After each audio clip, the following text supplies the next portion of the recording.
नमस्कार, देवभूमि देख रहे हैं आप और मैं हूं आपके साथ आशीष प्रमोद गोस्वामी। चारधाम यात्रा के लिए अनलिमिटेड श्रद्धालुओं के साथ यात्रा को कोर्ट ने अब हरी झंडी दे दी है। अब यात्रियों की संख्या का प्रतिबंध जो था वो हट गया है। जाहिर है इस फैसले से न सिर्फ श्रद्धालुओं में खुशी है बल्कि कारोबारी भी राहत की सांस ले रहे हैं। धामी सरकार ने यात्रियों के लिए कोर्ट में अर्जी दाखिल की थी। आखिरकार कोर्ट ने सरकार की मांग मान ली। रिपोर्ट देखिए।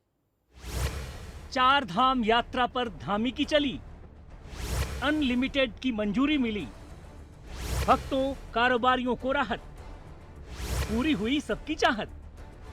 चलो चार धाम, कोई शर्त लागू नहीं। अगर आप चार धाम की यात्रा करने वाले हैं तो यह खबर आपको खुश कर देगी। दरअसल चार धाम यात्रा के लिए तीर्थयात्रियों की संख्या को लेकर उत्तराखंड सरकार को नैनीताल हाईकोर्ट से बड़ी राहत मिली है। अब असीमित संख्या में तीर्थयात्री चार धाम यात्रा कर सकेंगे। तीर्थयात्रियों की संख्या बढ़ाने को लेकर धामी सरकार ने हाईकोर्ट में गुरुवार को प्रार्थना पत्र दाखिल किया था, जिस पर सुनवाई के बाद कोर्ट ने चार धाम में अनलिमिटेड श्रद्धालुओं के लिए हरी झंडी दे दी। माननीय न्यायालय का भी आज निर्णय आ गया और भगवान जो है हमारे केदार बाबा बहुत दयालु हैं, सभी पर दया करते हैं। पिछले एक हफ्ते से लगातार बात आ रही थी कि यात्रा में व्यवधान हो रहा है, परेशानी हो रही है, ये व्यवस्था हटनी थी और आज माननीय न्यायालय ने इसको निर्णय दिया है। हालांकि इसके पहले कोर्ट ने केदारनाथ धाम के लिए प्रतिदिन 800 श्रद्धालु, बद्रीनाथ धाम के लिए 1000 श्रद्धालु, गंगोत्री के लिए 600 श्रद्धालु और यमुनोत्री के लिए 400 श्रद्धालुओं की ही अनुमति दी थी। बहरहाल अब अनलिमिटेड श्रद्धालुओं की इजाजत से श्रद्धालुओं की मन की मुराद पूरी हुई है। मैं अपने उन सभी भाइयों की चिंता थी जिनका व्यवसाय चार धाम पर टिका है, इसलिए सरकार ने पूर्व में भी पैरवी की और अभी 4 दिन पहले सरकार ने माननीय उच्च न्यायालय से निवेदन किया था कि सभी यात्रियों की या तो संख्या बढ़ाई जाए, उसकी संख्या 4 से 5 हज़ार प्रतिदिन की जाए या फिर उसको जो है असीमित कर दिया जाए। और माननीय उच्च न्यायालय ने सरकार की मांग को माना और हमारे जो व्यवस्थाएँ थी, जो उच्च न्यायालय ने हमें दिशा निर्देश पूर्व में दिए थे, वो हमने सब चाक चौबंद किए। इसलिए जो उच्च न्यायालय ने भारतीय जनता पार्टी के सभी जो हमने उनसे आवेदन किए थे उनको मान लिया। वहीं विपक्ष ने कोर्ट के अनलिमिटेड श्रद्धालुओं के फैसले का स्वागत किया है, लेकिन इस मामले में बीजेपी सरकार को जमकर घेरा है। सरकार की कोई उपलब्धि नहीं। सरकार को तो माफ़ी मांगनी चाहिए जनता से कि सरकार ने कुछ भी नहीं किया।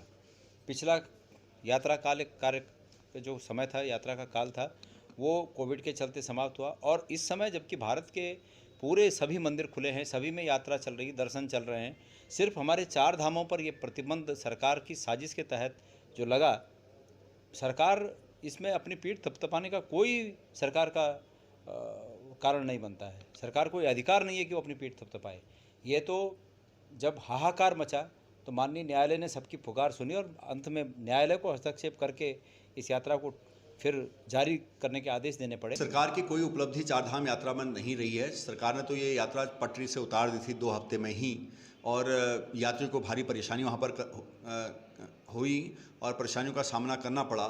लेकिन माननीय कोर्ट का हम धन्यवाद करना चाहेंगे कि उन्होंने उन यात्रियों की आवाज़ को सुना जो यात्री बिना दर्शन करे श्रद्धालु वापस जा रहे थे और ये यात्रा अनलिमिटेड कर दी। अब समय थोड़ा रह गया है लेकिन फिर भी जो श्रद्धालु आएँ, सरकार उनकी जिम्मेदारी लेते हुए ये स्पष्ट करें, ये सुनिश्चित करें कि वहाँ पर कोई अव्यवस्था ना फैले, क्योंकि लिमिटेड यात्रा में ही सरकार के हाथ पांव फूल गए थे।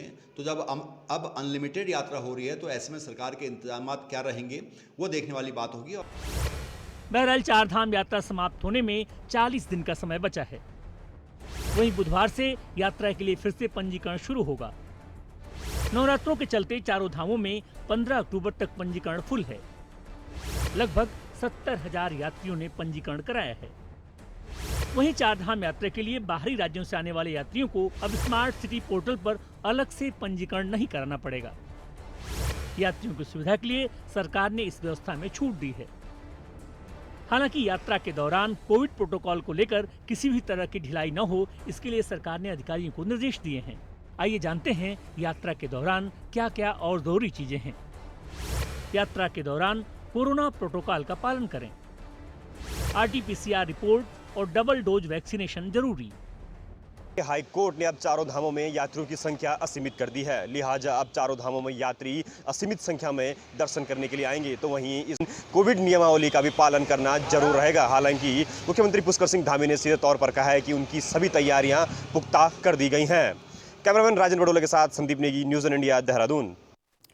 तो उत्तराखंड हाईकोर्ट ने चार धाम यात्रा को पूरी तरह से खोल दिया है। इसके अलावा जो ई पास की अनिवार्यता थी उसे भी खत्म कर दिया गया है।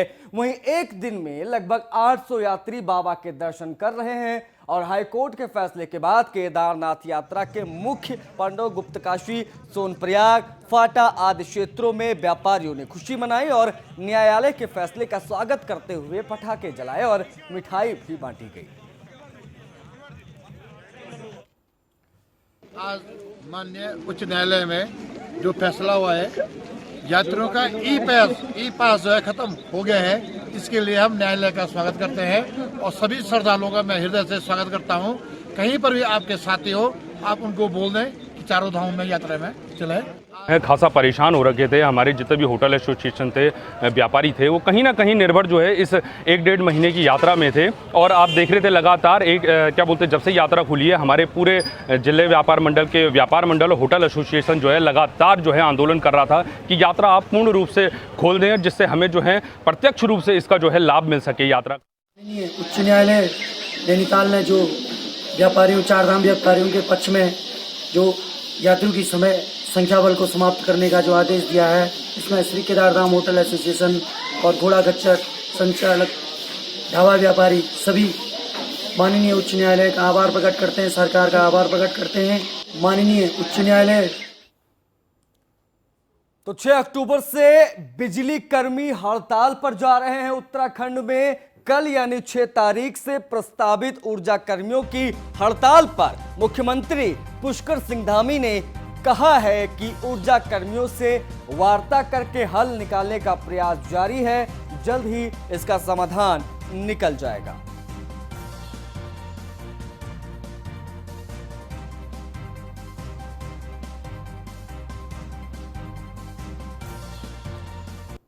कि हम वार्ता करने के लिए भी तैयार हैं और जो भी संभव है उन सभी विषयों पर हम वार्ता कर रहे हैं। हमारे सभी अधिकारीगण वार्ता कर रहे हैं। कल मुख्य सचिव से उनकी लंबी वार्ता हुई है, उससे पहले माननीय मंत्री जी से भी वार्ता हुई है और वार्ता में जो हो सकता है निश्चित रूप से होगा। हम वो कर्मचारी भी कोई बाहर के नहीं हो, भी हमारे परिवार के हैं। हमारा ही परिवार है, इसको चलाना है। क्योंकि प्रदेश भी सभी का है, तो प्रदेश की चिंता भी करनी है। यहाँ के हर प्रकार से लोगों को परेशानी भी न हो, इस बात का भी ध्यान सरकार को रखना है। तो कल से प्रदेश में होने जा रही ऊर्जा कर्मचारियों की हड़ताल को लेकर आज दून प्रेस क्लब में उत्तराखंड विद्युत कर्मचारी संयुक्त संघर्ष मोर्चा द्वारा प्रेस कॉन्फ्रेंस की गई। प्रेस कॉन्फ्रेंस को संबोधित करते हुए ऑल इंडिया ऊर्जा फेडरेशन के अध्यक्ष शैलेश दुबे ने बताया कि उनको सरकार की तरफ से कर्मचारियों की जायज मांगों को पूरा करने का सकारात्मक आश्वासन दिया गया है और आज देर शाम उनकी मुख्यमंत्री और ऊर्जा मंत्री हरक सिंह रावत के साथ वार्ता होनी है। ऐसे में उन्हें उम्मीद है कि जिस तरह से उन्हें मुख्य सचिव की तरफ से उनकी सभी मांगों को लेकर सकारात्मक बातचीत हुई है, ऐसे में आज होने वाली बातचीत भी पॉजिटिव रहेगी। साथ ही शैलेश दुबे ने यह भी कहा कि कर्मचारियों की जो भी मांगे हैं वो कोई नई मांगे नहीं हैं, सभी पुरानी मांगे हैं जिन्हें कि काफी लंबे समय से पूरा करने को लेकर शासन को पत्र भी लिखा गया है। कल मुख्य सचिव से बहुत ही सकारात्मक वातावरण में बातचीत हुई और मुख्य सचिव जी ने बड़े स्पष्ट शब्दों में कहा कि जो आपकी न्यायोचित मांगे हैं जिन पर आप हमें कन्विंस कर लेंगे वह होंगी। लेकिन यह बात भी बड़ी स्पष्ट तौर पर हम लोगों ने भी कहा और मुख्य सचिव जी ने भी कहा कि माननीय ऊर्जा मंत्री जी विभाग के मंत्री हैं और उत्तराखंड के बिजली कर्मी उनके ऊपर पूरी तरह से विश्वास करते हैं। और मैं खुद लखनऊ से चल के ऊर्जा मंत्री डॉक्टर हरक सिंह रावत से ही मिलने के लिए आया था, क्योंकि कल वह यहाँ पर उपस्थित नहीं थे। आज मैंने मैसेज दिया है और शाम तक हम लोगों की उनसे मुलाकात होगी। हम उम्मीद करते हैं कि जिस पॉजिटिव नोट पर कल वार्ता शुरू हुई है, आज ऊर्जा मंत्री रहेंगे। तो प्रदेश के मुख्यमंत्री पुष्कर सिंह धामी आज सुबह 8:30 बजे के करीब केदारनाथ धाम पहुंचे। वहीं पहले से मौजूद भाजपा कार्यकर्ताओं के साथ ही देवस्थानम बोर्ड के कर्मचारियों ने उनका फूल मालाओं से जोरदार स्वागत किया। उसके बाद सीएम धामी केदारनाथ मंदिर पहुंचे। यहां पहुंचने पर उन्होंने सबसे पहले बाबा का आशीर्वाद लिया। बता दें कि प्रधानमंत्री मोदी का 7 अक्टूबर को केदारनाथ में दौरा प्रस्तावित है। वहीं पीएम के दौरे के मद्देनजर सीएम उत्तराखंड ने केदारनाथ पहुंचकर पुनर्निर्माण कार्यों का भी जायजा लिया।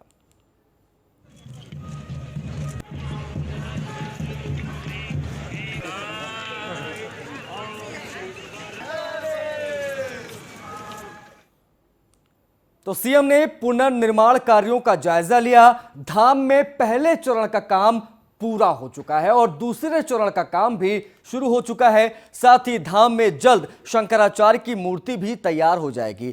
काम पूरा होने के बाद यात्रा को सुचारू रूप से जल्द शुरू भी कर दिया जाएगा। वहीं पर्यटन सचिव दिलीप जावलकर ने बताया कि हाई कोर्ट के आदेश के बाद यात्रा बेहतर और सुचारू करने के लिए सभी से कोऑर्डिनेशन किया जा रहा है, जिससे यात्रा बेहतर तरीके से संचालित हो पाए। केदारनाथ की भूमि महाभूमि है, शिव की भूमि है, हमारे लिए पवित्र भूमि है। हमारे आस्था और श्रद्धा, हम हर पल और हर क्षण जिनका नाम लेते हैं, ऐसे भोले बाबा का वो स्थान है और वहाँ जाकर निश्चित रूप से एक अलग प्रकार की अनुभूति होती है। और ये शिव की महिमा ही है कि आज मैं वहाँ गया, पहुँचा। पहले भी क्योंकि मैंने 2-3 बार वहाँ जाने का प्रयास किया था, मौसम की वजह से मैं जा नहीं पाया और बाबा की इच्छा आज हुई होगी तो आज वहाँ दर्शन करके आ रहा हूँ। और इधर माननीय न्यायालय का भी आज निर्णय आ गया और भगवान जो है हमारे केदार बाबा बहुत दयालु हैं, सभी पर दया करते हैं। पिछले 1 हफ्ते से लगातार बात आ रही थी कि यात्रा में व्यवधान हो रहा है, परेशानी हो रही है, ये व्यवस्था हटनी थी और माननीय न्यायालय ने निर्णय दिया। केदारनाथ की भूमि तो उत्तराखंड में 4 इंटरनेट एक्सचेंज को मंजूरी मिल गई है, जिससे सूबे में इंटरनेट की हाई स्पीड अब मिल सकेगी। आपको बता दें कि राज्यसभा सांसद और भारतीय जनता पार्टी के राष्ट्रीय मीडिया प्रमुख अनिल बलूनी ने केंद्रीय इलेक्ट्रॉनिक्स और सूचना प्रसारण राज्य मंत्री राजीव चंद्रशेखर से मुलाकात कर उत्तराखंड में गढ़वाल और कुमाऊं क्षेत्रों के लिए अलग अलग 4 इंटरनेट एक्सचेंज की मांग की थी। गौरतलब है कि इंटरनेट की हाई डेटा स्पीड बढ़ाने के लिए नई टेक्नोलॉजी में इंटरनेट एक्सचेंज कारगर साबित हो रहे हैं, जिसका लाभ ऑनलाइन शिक्षा कार्य कर रहे विद्यार्थियों, कोरोना काल में वर्क फ्रॉम होम पर उत्तराखंड के नौजवानों और इंटरनेट से जुड़ी इंडस्ट्री को लाभ मिलेगा। सांसद अनिल बलूनी ने कहा कि कोरोना काल में अनेक नौजवान जो चेन्नई, बेंगलुरु, हैदराबाद और पुणे जैसे शहरों से लौटकर WFH कर रहे थे, उन्हें इसके बाद बहुत लाभ मिलेगा।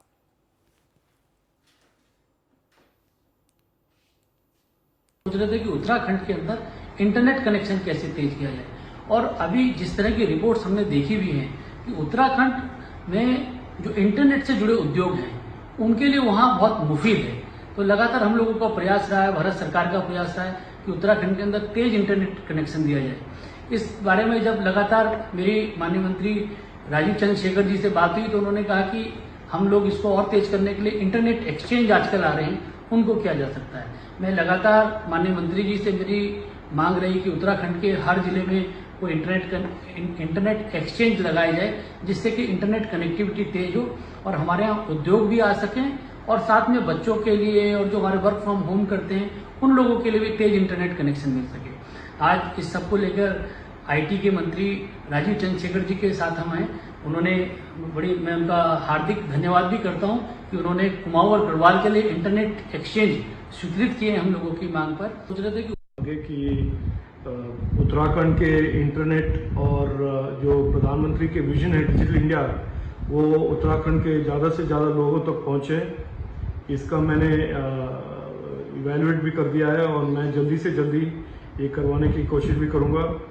मैं मानता हूँ कि जो अनिल भाई ने कहा है कि उत्तराखंड के जो निवासी हैं उनको भी इस डिजिटल रेवोल्यूशन में एक अपॉर्चुनिटी आता है पोस्ट कोविड के बाद कि उनको भी जोड़ा जाए, वहाँ के भी बिजनेस हमारे ये डिजिटल जो ग्लोबल डिजिटल रेवोल्यूशन है उनमें पार्टिसिपेंट हो।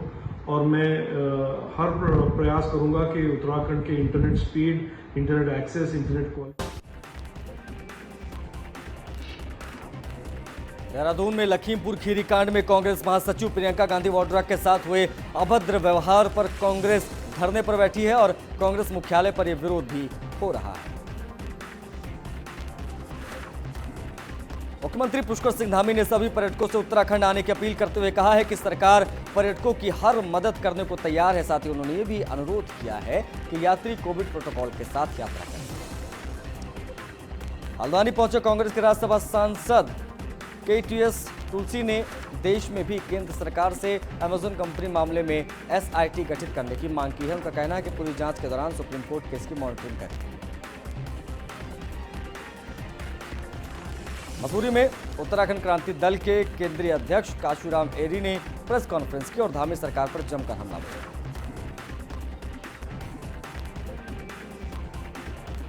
महिला कांग्रेस के राष्ट्रीय अध्यक्ष नेटा डिसूजा ने उत्तराखंड का पहला दौरा किया और जॉली ग्रांट एयरपोर्ट पहुंचने पर उनका जोरदार स्वागत किया गया, जिसके बाद देहरादून के एक कार्यक्रम में भाग लेने के लिए वो रवाना हुए।